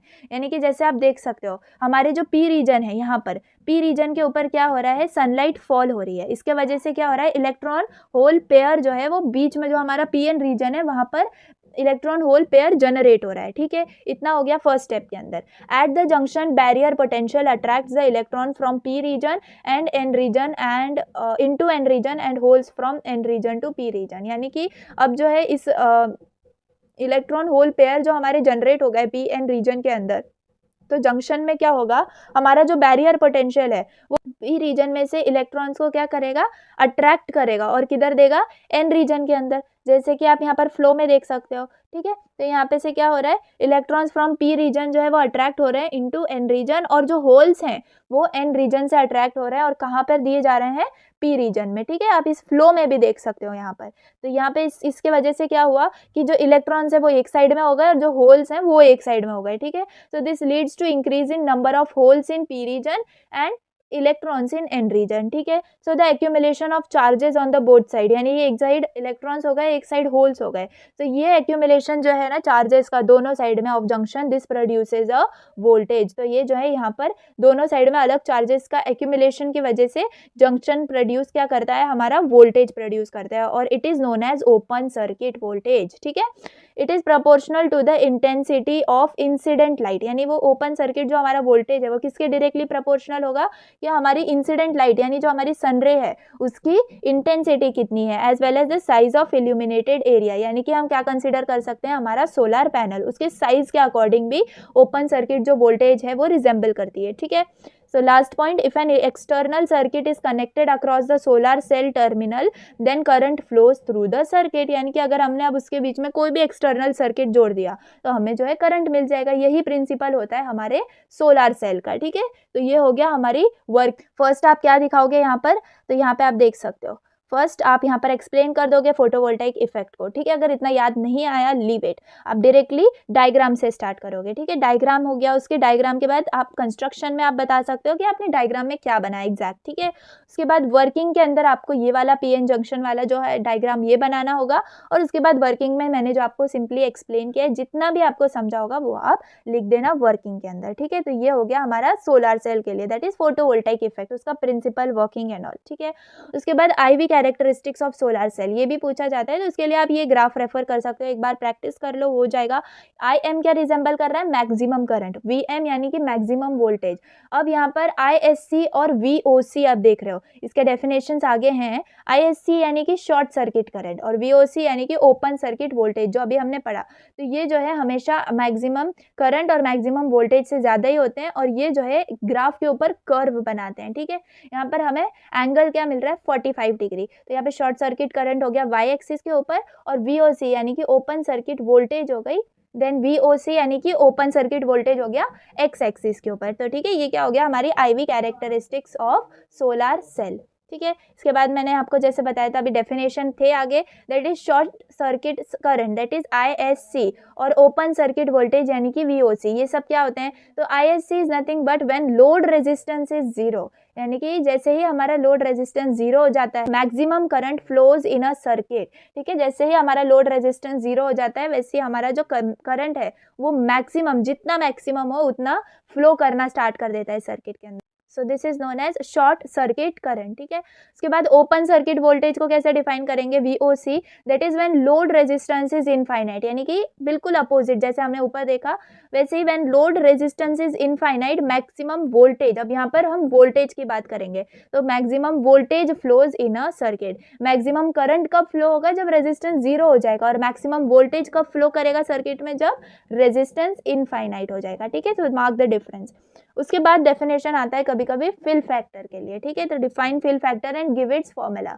तो उसमें आप क्या लिख सकते हो, fill fill factor of solar cell determines the maximum power from a solar cell, ठीक है। तो एक सोलर सेल से हम कितनी मैक्सिमम पावर को मतलब डिटरमाइन कर सकते हैं, that is nothing but fill factor. तो fill factor is a measure of quality of solar cell, ठीक है।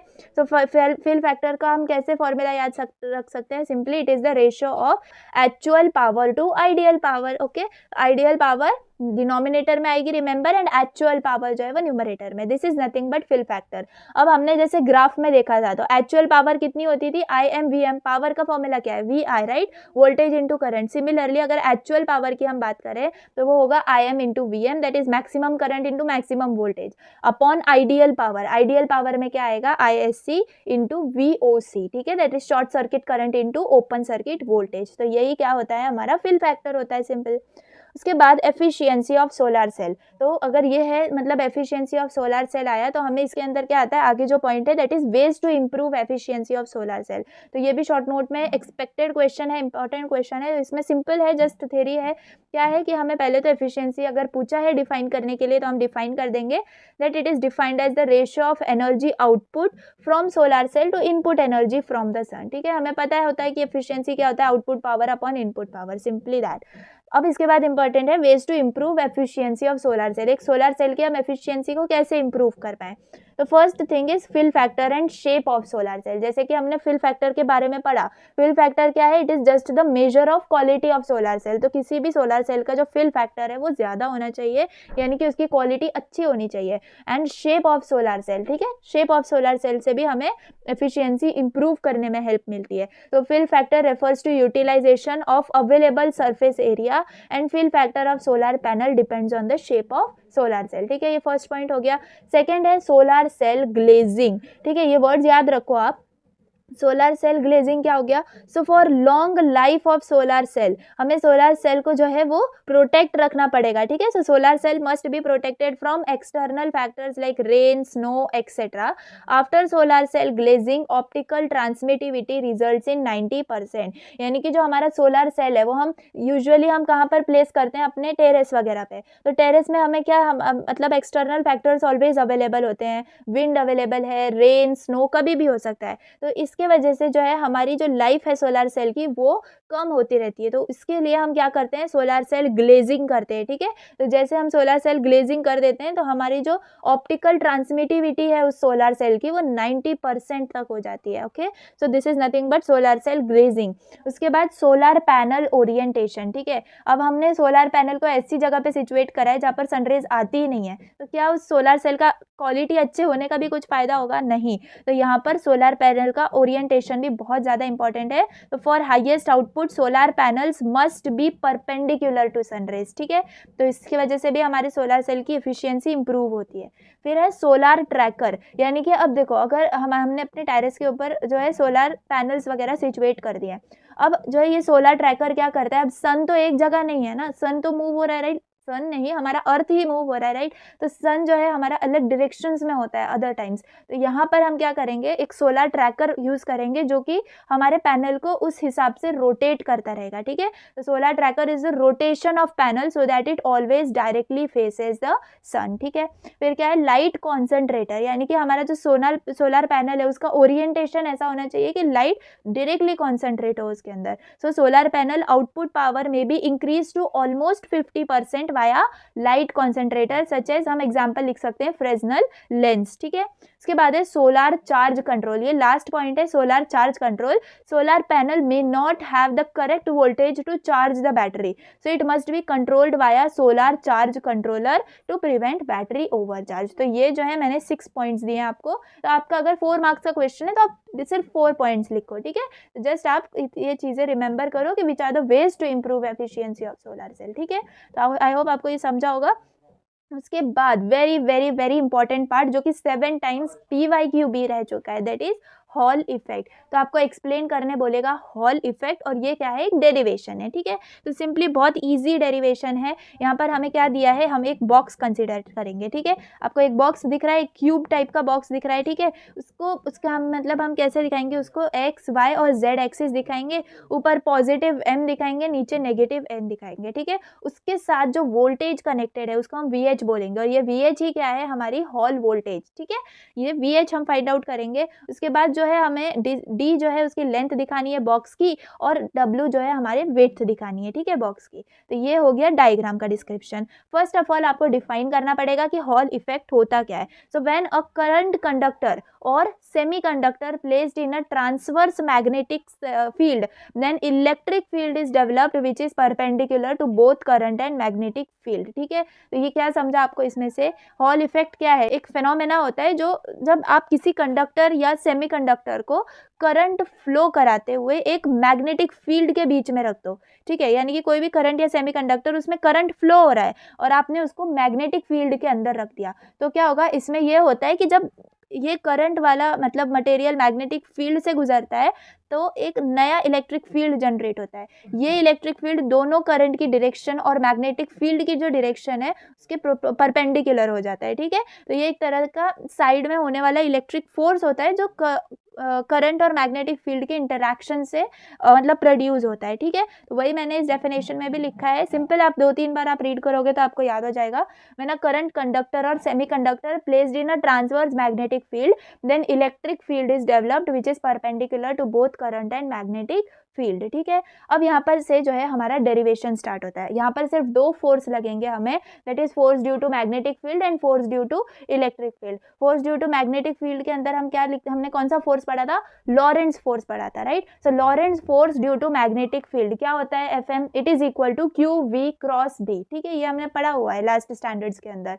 तो FM is equal to QV cross B। अब इस क्रॉस प्रोडक्ट को हमें जो है डॉट प्रोडक्ट में कन्वर्ट करना है, तो हमें क्या अप्लाई करना पड़ेगा या क्या ऐड करना पड़ेगा, साइन थीटा, यानी QVB साइन थीटा आ जाएगा, ठीक है। अब यहाँ पर हमने क्या बोला है कि हमारी जो इलेक्ट्रिक फील्ड है वो परपेंडिकुलर डेवलप होती है करंट और मैग्नेटिक फील्ड के, राइट। तो अगर वो परपेंडिकुलर है तो हमारा थीटा क्या हो गया, 90 डिग्री। सिंपल वर्ड्स में आई एम एक्सप्लेनिंग यू, ठीक है। तो अगर साइन 90 हो गया तो साइन 90 क्या होता है, 1। तो हमें मैग्नेटिक फील्ड क्या मिल गई, और या we can say Lorentz force due to magnetic field क्या मिल गया, QVB, ठीक है। Name it as equation 1। उसके बाद force due to electric field. अब ये इक्वेशन आपको याद रखना पड़ेगा, that is force due to electric field क्या होता है, QV/D। अब यहाँ पर V जो है उसको आप H लिख दो, या V मतलब VH लिख दो, दैट इज हॉल वोल्टेज, ठीक है। तो ये हो गया हमारा इलेक्ट्रिक फील्ड। अब एट इक्विलिब्रियम हमें इन दोनों भी फोर्स को इक्वेट कर देना है, ठीक है। तो FE is equal to FM कर देना है, तो हमें क्या मिलेगा, QVH/D is equal to QVB, ठीक है। तो यहाँ पर ये QQ कैंसिल हो जाएगा। रिमेंबर आपको VB को कैंसिल नहीं करना है, ठीक है, क्योंकि ये हॉल वोल्टेज है और वो नॉर्मल वोल्टेज है, ठीक है।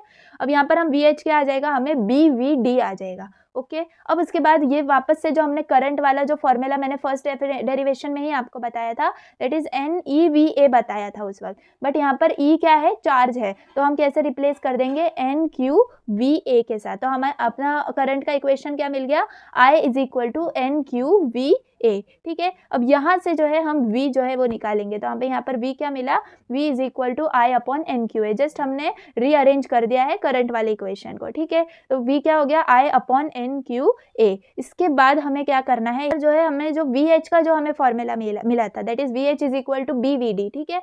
अब यहाँ पर जो V है ना, उसके अंदर हम ये V जो हमने करंट वाले इक्वेशन में से निकाली है, ये V को हम इसमें पुट कर देंगे, ठीक है। देखो ये जो है ना, ये वाला डेरिवेशन ये लिटिल बिट कंफ्यूजिंग है। अब भी आपको समझ जाएगा, एग्जाम के टाइम आप कंफ्यूज हो जाओगे कि कौन सा V कौन सा I कहाँ पुट करना है, ठीक है।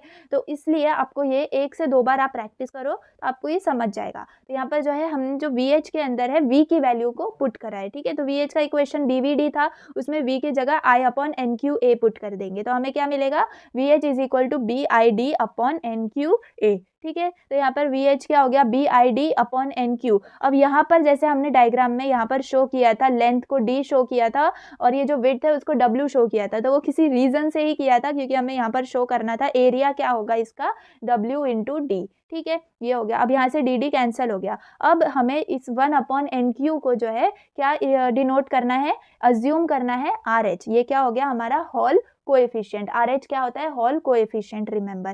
ठीक है, तो हमारा मतलब हॉल वोल्टेज का जो है वो इक्वेशन क्या बन गया, 1/NQ को हम रिप्लेस करेंगे RH से, तो VH यानी कि Hall voltage is equal to RH BI/W। ठीक है, तो ये हो गई हॉल वोल्टेज। इसके बाद RH क्या है हमारा, इसी को हमें रिप्रेजेंट करना है, मतलब इसी को रीअरेंज करना है, तो RH क्या मिलेगा, VHW/BI। तो बस यही क्वेश्चन में आता है कि आपको एक्सप्लेन करना है हॉल इफेक्ट और आपको हॉल कोएफिशिएंट का एक्सप्रेशन निकालना है और हॉल वोल्टेज का एक्सप्रेशन निकालना है। ठीक है, तो RH क्या मिला, VHW/BI। ये हो गया हमारा हॉल कोएफिशिएंट के लिए एक्सप्रेशन। जस्ट हो गया आपका डेरिवेशन। बस यहाँ पर आप लिख दो कि RH अगर पॉजिटिव है यानी कि हॉल कोएफिशिएंट पॉजिटिव है, देन सेमीकंडक्टर मटेरियल क्या है, P टाइप है, और RH अगर नेगेटिव है then semiconductor material is N type. खत्म आपका डेरिवेशन। ठीक है, कुछ मैं एक्स्ट्रा नहीं बता रही हूँ, टू द पॉइंट आपको एक्सप्लेन कर रही हूँ और यही चीज आपको एग्जाम में याद रखनी है। ओके, इसके बाद मोबिलिटी ऑफ चार्ज कैरियर, ये भी मतलब एक्स्ट्रा कभी कभी पूछ लेते हैं, नॉट दैट मच इंपॉर्टेंट, लेकिन अगर पूछ ही लिया तो हम क्या कैसे एक्सप्लेन करेंगे, बस इतना सा ही पार्ट है। Mobility of charge career, conductivity of metal क्या है, सिग्मा से हम डिनोट करते हैं और वो क्या थी, NE/μ थी। ठीक है, मेटल की याद रखो जो कि मैंने आपको डेरिवेशन बताया था। ठीक है, तो sigma is equal to NE/μ। अब यहाँ पर हमें सिग्मा क्या पता चला, इट इज μ/RH, क्योंकि हमने 1/NQ को क्या मेजर एज्यूम किया था, RH। तो यहाँ पर वही है, 1/NE को हमने एज्यूम किया RH, तो हमें सिग्मा क्या मिला, μ/RH। तो यहाँ से म्यू क्या हो गया, यानी कि मोबिलिटी ऑफ चार्ज कैरियर क्या हो गई, RH सिग्मा। ठीक है, जस्ट रीअरेंज किया है, नथिंग एल्स। बस यहाँ पर हमारा हॉल इफेक्ट खत्म होता है। अब लास्ट डेरिवेशन क्या है, आइडियल डायोड इक्वेशन। ठीक है, तो ये आइडियल डायोड इक्वेशन क्या रिप्रेजेंट करता है, see the ideal diode equation represents current flow through as ideal PN junction. यानी कि अब हमारा जो PN जंक्शन है उसको हम आइडियल अज्यूम करा है और हमारे आइडियल PN जंक्शन के अंदर जो करंट फ्लो हो रहा है ना, तो that is explained by this ideal diode equation. ठीक है, so when the diode is forward biased with potential VF, so the potential barrier is lowered by an amount of energy EBF। ठीक है, ये समझ गया। then and the probability of majority carrier crossing the junction and diffusion current density is increased by the factor of E raised to EBF/kT। ये factor आपको definitely याद ही रखना पड़ेगा। ठीक है, so thus the diffusion current density component that is, अब यहाँ से जो है आपको स्टार्टिंग के कुछ चीजें याद रखनी पड़ेंगी। ठीक है, ये JHP star and JEN star in forward bias diode are given by JHP E raised to EBF/kT। Just इतना आप याद रख लो। ठीक है, आगे का डेरिवेशन तो हो ही जाता है। तो JHP star and JEN star in forward bias diode, ये क्या है, हमारी डिफ्यूज्ड करंट डेंसिटी कंपोनेंट्स हैं। ठीक है, ठीक है, अब यहाँ पर हमें JHP स्टार को किसके इक्वल करना है, JHP। अब ये स्टार क्या है हमारा, E raised to EBF/kT। ठीक है, तो यहाँ पर हम JHP स्टार को किसके इक्वल लिखेंगे, JHP into E raised to EBF/kT। ठीक है, अब यहाँ पर P को जो है हम N से रिप्लेस कर देंगे और उसको इक्वली लिखेंगे, that is it is equal to JHN। ठीक है, हमने P को जस्ट रिप्लेस कर दिया N से, तो JHN E raised to EBF/kT। ठीक है, ये एक इक्वेशन हो गया। सिमिलरली JEN स्टार यानी कि जो हमारा दूसरा करंट डेंसिटी कंपोनेंट था, तो JEN star is equal to JEN और स्टार क्या होता है, E raised to EBF/kT। ठीक है, तो it is equal to J, अब यहाँ पर जो N है उसको EP के साथ रिप्लेस कर देंगे, अपोजिट टू दैट। ठीक है, तो यहाँ पर क्या मिला, JEP E raised to EBF/kT। ठीक है, अब यहाँ पर JHP और JEN क्या है, हमारे डिफ्यूज्ड करंट डेंसिटीज है इन अनबायस्ड डायोड। अब हमें यहाँ पर दो कंडीशंस लगानी पड़ेंगी। देखो, पहले तो the drift current density component have not changed and have same magnitude as in equilibrium case, therefore the net current density across forward bias. अब हम यहाँ क्या निकाल रहे हैं, net current density. Remember, net hole current density, hole की current density. तो इसमें हम क्या अज्यूम करेंगे, JH, ओनली JH। तो ये किसके इक्वल आएगा, JHP स्टार माइनस JHN, ये आपको याद रखना है। अब यहाँ पर आपको JHP स्टार जो है, यहाँ पर आपने किसको लास्ट इक्वेट करा था, JHN e⁻EVF अपॉन KT, तो वो आप यहाँ पे पुट कर दोगे JHP स्टार की जगह। तो यहाँ पर क्या मिला, JHN e⁻EVF upon KT minus JHN as it is. अब यहाँ पे से हम JHN जो है वो कॉमन निकाल सकते हैं, राइट। तो JH किसके इक्वल आया, JHN e⁻EVF upon KT minus 1, ठीक है। तो ये आ गया JH का एक्सप्रेशन। सिमिलरली हम JE के लिए एक्सप्रेशन निकालेंगे सेम लाइक दैट, सिमिलरली, और इसको क्या बोलेंगे, नेट इलेक्ट्रॉन करंट डेंसिटी। ये क्या था, नेट होल करंट डेंसिटी। अब ये है net electron current density across forward bias. तो ये क्या आएगी, JE is equal to JEN star minus JEP, ठीक है। जस्ट आपको पहला जो स्टेटमेंट है ना वो याद रखना है। यहाँ पर JEN स्टार माइनस JEP आएगा, और जैसे हमने JEN स्टार को लास्ट इक्वेट करा था JEP e⁻EVF अपॉन KT से, तो वही यहाँ पर हम रिप्लेस कर देंगे JEN स्टार को। तो क्या मिला, JE is equal to JEP into e⁻EVF upon KT minus GP, ठीक है। तो यहाँ पर JE किसके इक्वल हो जाएगा, JEP कॉमन ले लेंगे तो e⁻EVF अपॉन KT माइनस 1। तो हमारे पास दोनों एक्सप्रेशन आ गए, JH के भी और JE के भी। तो अब हमें क्या निकालना है, total current density across the forward bias junction. तो ये क्या होगा, हमारा सम होगा किसका, electron and hole current density components का। तो जो हमने JH और JE निकाला है ना, तो उन दोनों को अब ऐड कर देंगे, तो हमें J is equal to JE plus JH मिला। सिमिलर, बस सिंपल है, जस्ट हमें अब यहाँ पर ऐड करना है। तो J इज इक्वल टू, हमारा JE की वैल्यू क्या आई थी, यहाँ पर देखो JEP in bracket e⁻EVF upon KT minus 1, तो वो यहाँ पर पुट कर देंगे। वैसे ही JH की क्या वैल्यू आई थी, JHN इन bracket e⁻EVF upon KT minus 1, तो वो हम यहाँ पर पुट कर देंगे, ठीक है। तो यहाँ पर JE प्लस JH, यहाँ पर क्या मिला, JEP in bracket e⁻EVF upon KT minus 1 plus JHN and that expression. तो अब यहाँ पर हम क्या करेंगे, सिंपली JEP और JHN जो कि बाहर कॉमन है ना दोनों साइड में, उनको एक साथ ऐड कर देंगे, और जो कि कॉमन कंपोनेंट प्रेजेंट है उसको एक साइड में रखेंगे। तो हमें क्या मिला, JEP plus JHN into e⁻EVF upon KT minus 1, ठीक है। अब ये जो JEP प्लस JHN है ना, इसको हम J0 कंसिडर कर देंगे। तो हमें क्या मिला expression, J is equal to J0 e⁻EVF upon KT minus 1, ठीक है। अब यहाँ पर ये J हमने क्या बोला था, J क्या है, करंट डेंसिटी, लेकिन करंट डेंसिटी एग्जैक्टली क्या होता है, करंट दैट इज I, और density is always with ratio with area. तो करंट पर unit area is nothing but density. तो हमारा J एग्जैक्टली क्या था, I/A था, जस्ट हमने उसको सिंपल रखने के लिए J से डिनोट किया, ठीक है।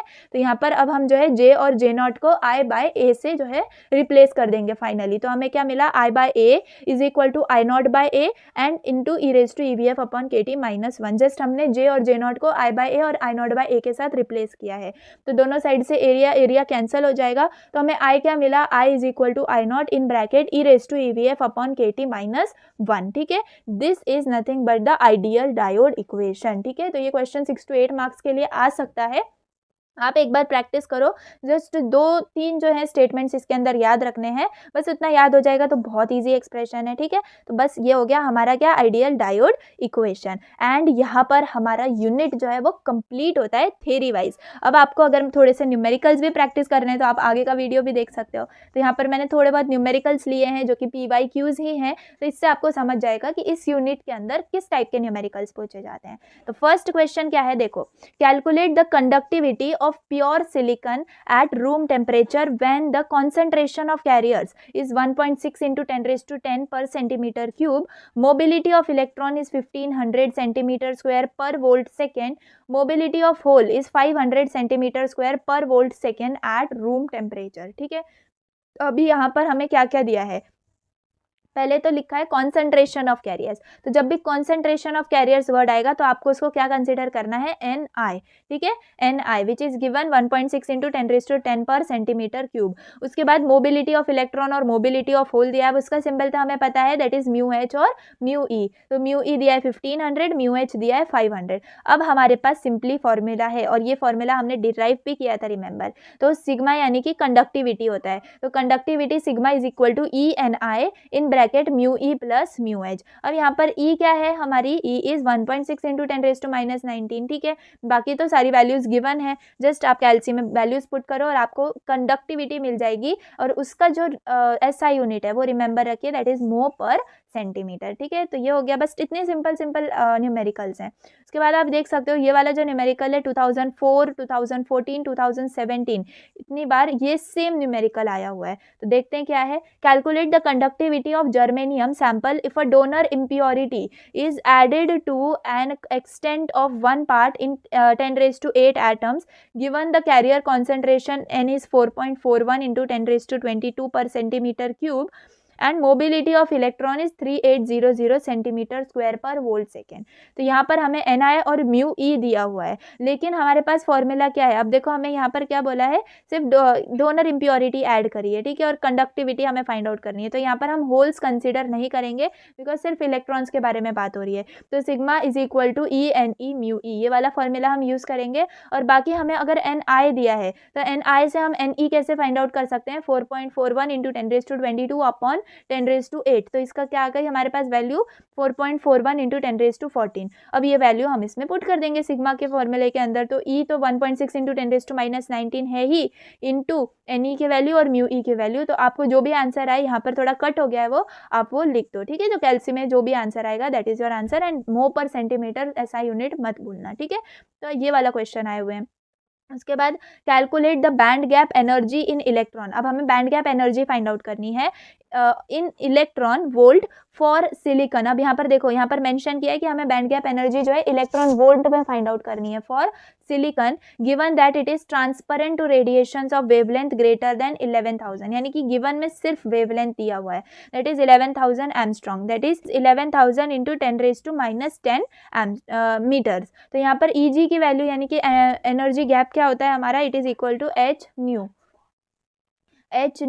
तो यहाँ पर न्यू क्या होगा, C बाय लैम्डा होगा, क्योंकि हमें पता है स्पीड ऑफ लाइट यानी C which is equal to lambda nu. तो यहाँ से हम न्यू क्या निकाल सकते हैं, C बाय लैम्डा, ठीक है, C बाय लैम्डा। तो यहाँ पर हम अपने जो बैंड गैप एनर्जी का जो हमारा फॉर्मूला है उसको कैसे लिख सकते हैं, HC बाय लैम्डा। अब H की और C की वैल्यू हमें पता है और लैम्डा की वैल्यू गिवन थी, तो दो जो है अननोन्स थे जिनकी वैल्यू तो एग्जैक्ट हमें पता ही होनी चाहिए। यानी कि प्लैंक्स कांस्टेंट तो सबको पता होता है 6.63 इंटू 10⁻34, और स्पीड ऑफ लाइट भी सबको पता होता है, दैट इज 3 इंटू 10⁸8। तो वो वैल्यूज पुट कर देंगे और वेवलेंथ जो हमें दी है वो पुट कर देंगे, तो हमें जो वैल्यू आएगी वो जूल्स में आएगी। अब क्वेश्चन में मैंने आपको बताया था कि जो है हमें इलेक्ट्रॉन वोल्ट में पूछा है, तो इलेक्ट्रॉन वोल्ट में फाइंड आउट करने के लिए हम उसको डिवाइड कर देंगे जूल वैल्यू को 1.6 इंटू 10⁻−19 से। तो हमें बैंड गैप एनर्जी क्या मिल गई, 1.13 इलेक्ट्रॉन वोल्ट, ठीक है। उसके बाद ये वाला क्वेश्चन है जो मई 2018 में पूछा गया था, calculate the number of acceptors to be added in germanium sample to obtain resistivity. यानी कि अब रेजिस्टिविटी दी है हमें 20 ohm centimeter, given mobility of hole यानी म्यू H भी दिया हुआ है 1700। तो अब हमें पहले तो रेजिस्टिविटी से कंडक्टिविटी फाइंड आउट करनी पड़ेगी। तो सिंपल है, हमें रेसिप्रोकल लेना होगा। तो कंडक्टिविटी यानी सिग्मा इज इक्वल टू 1/ρ, तो वो मिला 1/20, that is 0.05 mho per centimetre. इसके बाद हमारी सिग्मा जो है that is conductivity, it is equal to ENH mu H, ठीक है। तो ये वाला फॉर्मूला यूज करेंगे क्योंकि यहाँ पर सिर्फ होल्स की बात हो रही है, नंबर ऑफ एक्सेप्टर्स हमें फाइंड आउट करने हैं, इलेक्ट्रॉन्स कहीं भी नहीं मेंशन किया है। तो सिर्फ ENH mu H formula use करेंगे और हमें NH फाइंड आउट करना है। इस वक्त सिग्मा भी हमें पता है और म्यू H भी हमें पता है, तो जस्ट रीअरेंज करेंगे, E की जगह 1.6 इंटू 10⁻−19 पुट करेंगे, तो हमें जो है नंबर ऑफ होल्स मिल जाएंगे। और नंबर ऑफ होल्स का यूनिट एटम्स होता है, रिमेंबर, ठीक है। तो ये हमें इतने एटम्स मिल गए। तो ये वाला क्वेश्चन भी पूछा गया था। और सिमिलरली सेम ये वाला भी क्वेश्चन है जो कि भी मई 2018 में पूछा गया था, calculate number of acceptor atoms that need to be doped in germanium, ठीक है। इस बार जर्मेनियम पूछ लिया। Sample to obtain the resistivity, again resistivity दी है और मोबिलिटी ऑफ होल ही दिया है, यानी कि सेम फॉर्मूला सेम कैलकुलेशन है, बस हमें जो आंसर मिलेगा वो डिफरेंट मिलेगा, ठीक है। तो ये हो गया हमारा, इसका आप कैलकुलेट करके देख लो। उसके बाद ये जो क्वेश्चन है ये 5 to 6 टाइम्स PYQ रह चुका है, ठीक है। मैंने ईयर्स मेंशन नहीं करे हैं लेकिन ये बहुत इंपॉर्टेंट है, ठीक है। तो calculate the mobility of charge carriers in a doped silicon where conductivity is 100 per ohm metre and the Hall coefficient is this, that is 3.6 into 10⁻⁻4 metre cube per coulomb. तो यहाँ पर हमें दिया क्या है, कंडक्टिविटी यानी कि सिग्मा दिया है 100 पर ओम मीटर। उसके बाद RH यानी कि हॉल कोएफिशिएंट दिया है, इसका मतलब ये कौन सा क्वेश्चन है, हॉल इफेक्ट का क्वेश्चन है, राइट। तो यहाँ पर हॉल कोएफिशिएंट दिया है 3.6 × 10⁻⁻14 मीटर क्यूब पर कूलम। अब इसके लिए एक ही फॉर्मूला है, दैट इज अगर हमें मोबिलिटी ऑफ चार्ज कैरियर ही फाइंड आउट करना है तो mu H is equal to sigma RH, यानी सिग्मा भी दिया RH भी दिया, जस्ट उनका प्रोडक्ट ले लेंगे तो हमें मोबिलिटी ऑफ चार्ज कैरियर्स मिल जाएगा। सिंपली हमें ये मिल गया। और म्यू एच का जो SI यूनिट होता है वो मीटर स्क्वायर पर वोल्ट सेकेंड होता है, ठीक है, रिमेंबर इट इज स्क्वायर। तो ये हो गया। उसके बाद ये वाला भी सेम क्वेश्चन है, बस यहाँ पर हमें रेजिस्टिविटी दी दी है तो उससे हमें कंडक्टिविटी फाइंड आउट करनी पड़ेगी और सेम फॉर्मूला यूज करेंगे। तो ये क्वेश्चन कब पूछा गया था, 2017 में। तो हॉल कोएफिशिएंट दिया है दैट इज RH दिया है, उस और सिग्मा हमें फाइंड आउट करना है, रेजिस्टिविटी दी है दैट इज 8.93, तो उससे हम सिग्मा फाइंड आउट कर लेंगे 0.1119 आएगा। आप देख लो कैलसी के अंदर, और यही वाला फॉर्मूला यूज करके वैल्यूज पुट करके हमें म्यू एच यानी मोबिलिटी ऑफ होल कैरियर्स मिल जाएगा, दैट इज 4.09 × 10⁻14 मीटर स्क्वायर पर वोल्ट सेकेंड, ठीक है। तो यहाँ पर आपके न्यूमेरिकल्स भी कंप्लीट हो जाते हैं एंड यस आपका पूरा यूनिट वाइंड अप हो जाएगा। आई होप आपको पूरी theory with numericals with all diagrams with all derivation समझ में आया होगा एंड आई होप कि आपको ये वन शॉट बिल्कुल मतलब इजी वे लगा होगा और आपको ऐसा नहीं लगा होगा कि मैं बहुत फास्ट जा रही हूँ। मैंने बहुत डीपली एक्सप्लेन किया है हर एक कॉन्सेप्ट को। तो आई होप कि आपको ये सारे वन शॉट्स पसंद आ रहे हैं। मैंने यूनिट 3 भी जो है फिजिक्स का 2 पार्ट्स के अंदर अपलोड कर रखा है। SME के भी 5 यूनिट्स अपलोडेड हैं, 6th यूनिट में जल्दी अपलोड कर दूंगी एंड शायद आप जब देखो तब तक अपलोड हो भी गया हो, ठीक है। तो डोंट वरी, एंडसेम के लिए ज़्यादा स्ट्रेस नहीं लेना है, जस्ट आप इतने वन शॉट्स देख लो, ज़्यादा लेक्चर्स देखने की ज़रूरत नहीं है। एक वीडियो में एक यूनिट को जो है वो वाइंड अप कर दो, ठीक है, ज़्यादा टाइम भी नहीं लगेगा और आपको सब समझ में भी आया होगा आई थिंक, ठीक है। उसके बाद आप जो भी मैंने न्यूमेरिकल सिखाए एक बार प्रैक्टिस कर लो, डेरिवेशन एक बार लिख के देख लो क्या ही जा रहा है, कितना ही टाइम जा रहा है एक यूनिट कंप्लीट करने के लिए, ठीक है। तो वैसे ही मैंने BEE भी अपलोड करके रखा है, थोड़े बहुत यूनिट्स रह गए हैं वो भी मैं ट्राई करूँगी एंडसेम के पहले ही सारे वन शॉट्स में अवेलेबल कर दूँ। एंड आई रिक्वेस्ट कि आप ये चैनल जो है अपने फ्रेंड्स के साथ शेयर करिए, जितना ज़्यादा हो सके उतना शेयर करिए, ठीक है। एंड बस मेरी आपसे यही रिक्वेस्ट थी, ठीक है। जितना आपको अगर थोड़ा सा भी इसमें से समझ में आया है, थोड़ी सी भी वीडियो पसंद आई हो तो प्लीज़ लाइक करना एंड सब्सक्राइब करना अगर आपने अभी तक सब्सक्राइब नहीं किया हो तो। And till the time thanks for watching and keep supporting.